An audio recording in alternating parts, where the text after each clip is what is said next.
আল ইনসাফ টেইলার্স নিত্য নতুন ডিজাইনের নির্ভরযোগ্য প্রতিষ্ঠান। ছিলাম মনে আছে কিনা জানি না, 12 বছর বয়সে ইব্রাহিম সেই জেরুজালেম থেকে বাজার ফিলিস্তিন থেকে খাজানায়ে মারক জেলা থেকে ইব্রাহিম আলাইহিস সালাতু ওয়াস সালাম আসতেছে। বাবা আজকে কিন্তু ভালোভাবে আসতেছে না, মাজার মধ্যে প্রায় 60 হাত লম্বা একটা রজি ইব্রাহিম আলাইহিস সালাতু ওয়াস সালামের কলিজার টুকরা সন্তান ইসমাইলের বয়স তখন 12 থেকে 13। এর মাঝখানে কিন্তু ইসমাইলকে মনে হইতো 19 বছরের পোলা। ইসমাইল এত সুন্দর চেহারা, কারণ ইসমাইলের মধ্যে আমার নবীর নূর বিরাজ করতেছিল। আমার নবীর নূর যখনই সেই মানুষের ভিতরে প্রকাশ পাইতো, ওই মানুষটা কোনো অন্ধকারে চললে বাতি লাগতো না। বাজানরে ইব্রাহিমের ভিতর থেকে ইসমাইলের ভিতরে এখন বিরাজমান। ইসমাইল কাবা ঘরের সামনে দাঁড়াইলে তখনও কাবা ঘর নির্মিত হয় নাই, কাবা ঘরের ভিটিটা পড়ে আছে। ইসমাইল যখন ওই কাবা ঘরের দরজা যেখানে এখন এখানে না রুকনি আমিন যেখানে এখানে দাঁড়ায় থাকতেন, মাঝে মাঝে দোয়া করতেন। আল্লাহ আমার বাবা দোয়া করেছিল, রব্বানা লিয়াকিমুস সালাতা ফাজআল আফবিদাতাম মিনান নাস তাহবি ইলাইহিম ওয়ারযুকহুম মিনাত তামারাত লাআল্লাহুম ইয়াশকুরুন। আল্লাহ তুমি আমার ইসমাইলকে দেখা রাখো। রব্বানা লিয়াকিমুস সালাত, আমি চলে যাইতেছি 6 মাসের বাচ্চা থুইয়া।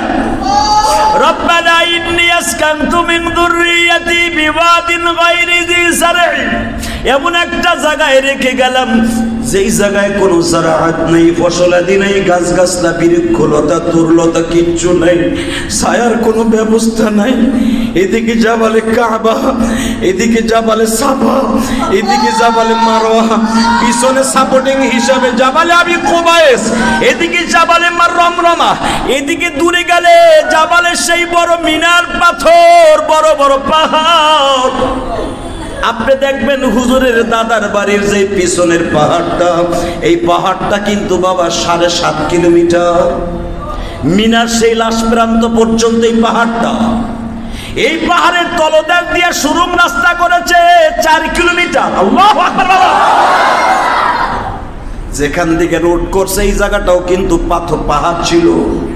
মিনার মাঠটা বড় করার জন্য এই জায়গাটা ভেঙে রাস্তা করেছে, টিন সেট করেছে হাজী সাহেবরা। এই 4.5 কিলো 5 কিলো রাস্তাটা ইব্রাহিম আলাইহিস সালাতু ওয়াস সালাম বলে, মানিক রে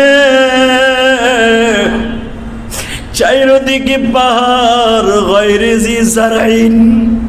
কোরআনের কথা, সূরা ইব্রাহিম। ডাইনে বামে যেদিকে তাকাই শুধু পাহাড় আর পাহাড়। একটা অবলা নারীকে রেখে যাচ্ছি, যাকে তুমি বিশ্ব সুন্দরী ঘোষণা দিয়েছো। গায়রি জি যার'ইন ইনদা বাইতিকাল মুহাররম, এই জায়গায় তোমার হেরেম শরীফ হবে, তুমি আমারে বললা। আমি জীবনে কোনোদিন এখানে আসি নাই, এই প্রথম আসলাম। জিবরাইল হলো রাহবার। এই জন্য দেখবেন দাওয়াত ও তাবলীগের কাছে সিস্টেম আছে, মসজিদ দেখাবার জন্য রাহবার লাগে কি লাগে না? দাওয়াতের কাজ করতে বাড়ি বাড়ি মহল্লার লোক রাহবার লাগে কি লাগে না? কিন্তু ইব্রাহিম নবীর রাহবার কিন্তু জিবরাইল। এই জোরে কা ইব্রাহিম চিন্তু না ইনদা বাইতিকাল মুহাররম, এখানে হেরেম শরীফ হবে। জিবরাইল যখন হেরেমের দরজার কাছে, যখন যেখানে দরজা দেখতেছেন এখানে বসে বলল, মাকাম ইব্রাহিমের কাছে উঠতে বেশি বলল। উটির থেকে নামাই দিয়া ইব্রাহিমকে বলেছিল, ইব্রাহিম রে এই ঘরটাই হবে বাইতুল্লাহ। ইব্রাহিম বলেন, ওই ইব্রাহিম এখানেই তোমার বিবি বাচ্চারে নামাই দাও। ইব্রাহিম ডাইনে তাকায় পাহাড়, বামে তাকায় পাহাড়, পিছনে তাকায় পাহাড়। ইব্রাহিম যেখানে বসছে একবারে সোজা কিন্তু হুজুরের দাদার বাড়ি। কাবা ঘরের দরজা সোজা হলো হুজুরের দাদার বাড়ি। ইব্রাহিম আলাইহিস সালাতু ওয়াস সালাম বারবার শুধু আসমানের দিকে তাকায় আর বলে, দেখি আল্লাহ এই হুকুমটা পরিবর্তন করে কিনা। এখান থেকে 7-8 কিলোমিটার দূরে তো একটা চাটিয়াল ময়দান আছে, এটা আরাফা বলা হয়। এখানে গাছ গাছলা মোটামুটি আছে, খোলা আকাশ, এটা একটা বদ্ধ এলাকা। এই জন্যই কিন্তু এই জায়গাটাকে বাক্কা বলা হয়, মক্কা না পাক্কা। কি নাম? অর্থাৎ এতই আঁকা বাঁকা জায়গা ছিল, এটা অসম্পূর্ণ এলাকা যেখানে মানুষ দিনের বেলা যাইতো না, এই কাবার এরেমের মধ্যে। আল্লাহ এখনো টাইম আছে, তুমি একটু বলো না, আমি অন্য কোথাও রেখে যাই।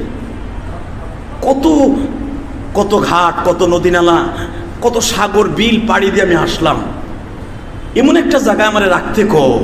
আমার যা কইবা আমি তাই শুনবো, কিন্তু এমন একটা জায়গায় রাখতে কও যেখানে পানি আছে, গাছ আছে, এমন একটা জায়গায় বলতেছো যেখানে কোনো গাছ গাছটা নাই। কোরআনের কথা। আল্লাহ বলেন আমার সিদ্ধান্ত এখানেই রাখ। ইব্রাহিম আর একটা কথা বলে নাই।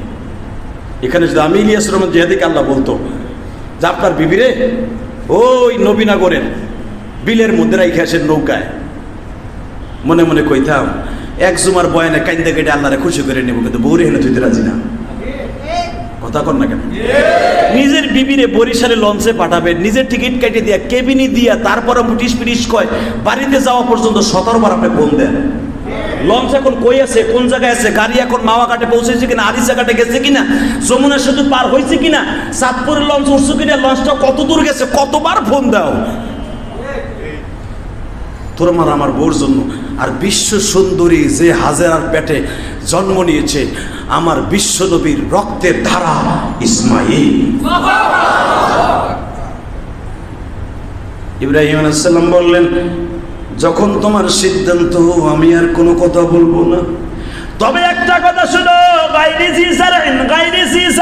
যেখানে আমি গাছ গাছলা বিহীন জায়গায় রাইখা গেলাম, রব্বানা লিইয়ুকিমুস সালাতা ফাজআল আফিদাতাম মিনান নাস তাহবি ইলাইহিম ওয়ারযুকহুম মিনাস সামারাত লাআল্লাহুম ইয়াশকুরুন।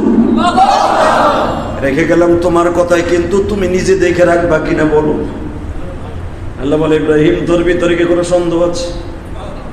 ওয়াইদিবতালা ইব্রাহিম, যদি সন্দেহ থাকলে বল, তোর এখনই আমি লাল কালি মেরে দেই। ইব্রাহিম বলে, যদি সন্দেহ থাকতো এই হাজার হাজার মাইল, শত শত নদী নালা, হাজার হাজার নদী নালা, খাল বিল পাড়ি দিয়া একটা সরস জীবতীর মতো বিশ্ব সুন্দরী একটা মহিলা রে 6 মাসের বাচ্চা বুকি দিয়ে আমি রাইখা যাইতাম না। ইব্রাহিম তাহলে যা, আমি তোর ছেলের নামাজি বানাবো। রব্বানা লিইয়ুকিমুস সালাতা বলতেছস তো নামাজি বানাইতে, আমি বানাবো। আফিদাতাম মিনান নাস, তুই তো বলতেছস তোর বিবির দিকে কেউ খারাপ নজরে দেখবে, তুই থাকবি না, তোর বিবির পায়ে কেউ লয়ে যাবে না। ইব্রাহিম, পৃথিবীর এমন কোন পুরুষের ক্ষমতা নাই। আমার হাজেরার দিকে আমার জাতির পিতা ঘোষণা দিয়েছি, মিল্লাতা আবিকুম ইব্রাহিম হুয়া সাম্মাকুমুল মুসলিমিন। আমি যারে জাতির পিতা ঘোষণা দিয়েছি, জাতির পিতার চরিত্রটা আমি আল্লাহ নিজাতে ঠিক রাখবো, কাউকে দিয়ে নষ্ট করতে দিব না। যদি আমার জাতির পিতার স্ত্রীর চরিত্রটা কোন যুবকে খারাপ নজর চোখ ফেলায় যদি নষ্ট করে দেয়, তার সন্তানগুলাও নষ্ট হয়ে যাবে। যা যা ইব্রাহিম, লিইয়ুকিমুস সালাতা ফাজআল আফিদাতাম মিনান নাস। এখন তো কোনো বসত বাড়ি নাই, হাজার হাজার মাইলের মধ্যে কোনো মানুষ দানব নাই। যা কোনোদিন যদি আফিদাতাম মিনান নাস, মানুষের বসত বাড়ি আমি আল্লাহ করে দিব, তাদের সাথে আমি এমন একটা লিয়েজ মেনটেন করায় দিব, যত মানুষ আমার হাজেরারে দেখতে আসুক, কেউ আমার হাজেরার দিকে বদ নজরে তাকাবে না। ইব্রাহিম স্বস্তির নিঃশ্বাস ছাড়লেন আর বললেন, আল্লাহ আমি তখন হেরেমের থেকে উপরে উঠে আসছি, যেটাকে ইব্রাহিম খলিল রোড বলা হয়, আজিজ গেট বলা হয়, আব্দুল আজিজ গেট বলা হয়। বাবা এই গেট দিয়ে ইব্রাহিম উঠছিলেন 1 নাম্বার গেট দিয়া, 79 নাম্বার গেট আর 1 নাম্বার গেট দিয়ে ইব্রাহিম উঠতেছে। কাবা ঘরটা কিন্তু নিচে আর আবু বকরের বাড়িটা কিন্তু উপরে। এইরকম কিন্তু কাবা ঘরটা এখনো নিচে আছে বাবা, প্রায় 3 তলা নিচে কাবা ঘর। তখন তো প্রায় 10 তলা নিচে ছিল কাবা। চারিদিকে পাহাড়, ইব্রাহিম উঠে গেছে পাহাড়ের উপরে। এই যে কাবায় হাজেরা বসা, এই পর্যন্ত উঠে আসছে 1 নাম্বার গেট পর্যন্ত। ইব্রাহিম আলাইহিস সালাম বলে, হাজেরা রে, আমার কথা বলা নিষেধ, তুমি যাও যাও, আমার মালিক তোমারে দেখে রাখবে। হাজেরা শুধু একটা কথাই বললেন, আপনি শুধু একটা কথা বলে গেলে আমার আর কোনো দুঃখ থাকবে না। আপনি কি আমার সতী সায়রার কথায় আমারে রাইখা যান না, আমার মালিকের সিদ্ধান্তে রাইখা যান। এত নদী নালা পার হয়ে আসলেন, তায়েব নামে একটা জেলার সামনে দিয়ে আসলেন। ওই জায়গাটা তো ঠান্ডা ভাবছিলাম, শস্য শ্যামলা ছিল, গাছ গাছলা বৃক্ষলতা ছিল, ওখানেও রাখলেন না। ইব্রাহিম বলে, হাজরা রে, এই সিদ্ধান্ত আমার না, সিদ্ধান্ত আমার আল্লাহ। ও হাজরা, জিবরাইল এখনো আমার উটের সামনে দাঁড়িয়ে আছে। দুনিয়ার সব ফেরেশতাদের রানিং ক্যামেরা আমার দিকে ত্যাগ করে তাকায় আছে। ও হাজরা, তুই টেনশন করিস না, আমি তোর পরে জুলুম করি নাই, আমি তোর পরে এহসান করে পরীক্ষার মাঠে রাইখা গেলাম, পাস করে তুই বের হয়ে আসিস। তুই যদি পাস করে বের হইতে পারস রে হাজরা, তোর সিগনেচার ছাড়া তোর এই কোয়ালিটিতে যেই মহিলাগুলা স্বামীর খেদমত করবে, তোর সিগনেচার ছাড়া কোনো মহিলা জান্নাতে যাবে না।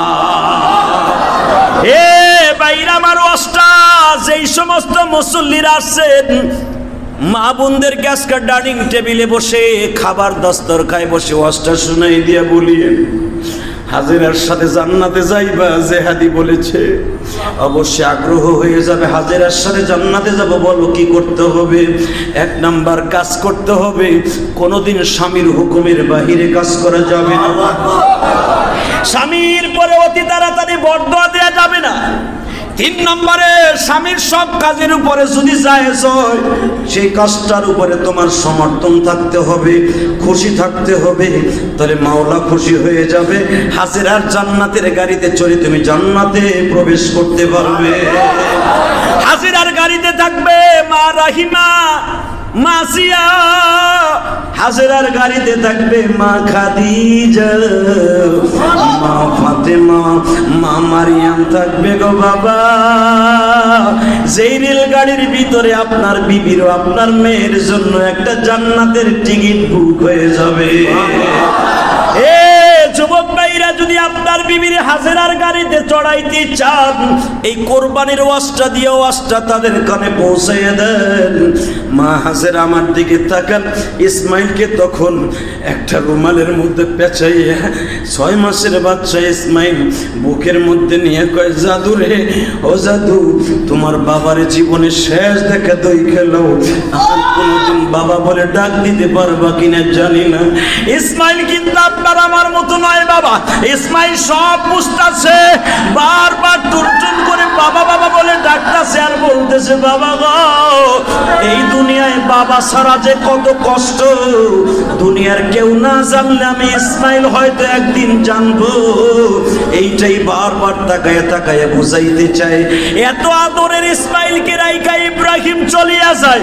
তখন দোয়া করছিল, আল্লাহ আমার ছেলের আপনি নামাজি বানায়েন, আমার বিবির দিকে যেন কেউ খারাপ নজরে না তাকায়। ও বাজান, প্রথম 72 জন লোক এই মক্কায় আসছিল, সবাই জমজমের পানি নিতে এসে বলছিল, হাজেরা রে, কোনদিন, ও হাজেরা, কোনদিন তোমার পানি নিতে যারা আসবে কারোর সাথে খারাপ ব্যবহার করবা না রে হাজেরা। কোনদিন তুমি এই পানি নিতে আসতে কাউকে নিষেধ করবা না। এই পানি এমন একটা জিনিস যে হাজেরা, এই পানিকে শুধু পিপাসা নিবারণ করবে না, খাবারও নিবারণ করবে।